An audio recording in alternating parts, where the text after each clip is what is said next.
Welcome back to another technical deep dive here in the debug zone. Today we're tackling a big question and breaking it down with us from other users. Hopefully this clears up some misconceptions and helps you get the answer you need. So buckle up, stay a little curious, and let's jump right in.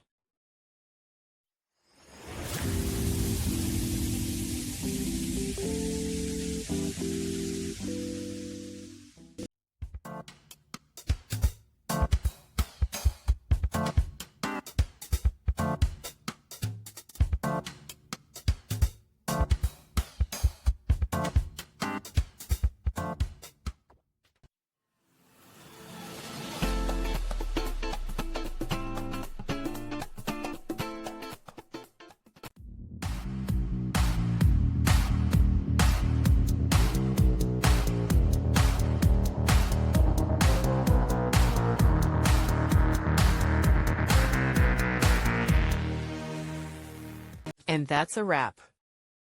I hope you found the answer you were looking for. If you did, take a second to hit that subscribe button. It really helps out. And let me know in the comments which solution worked best for you. See you next time in the debug zone.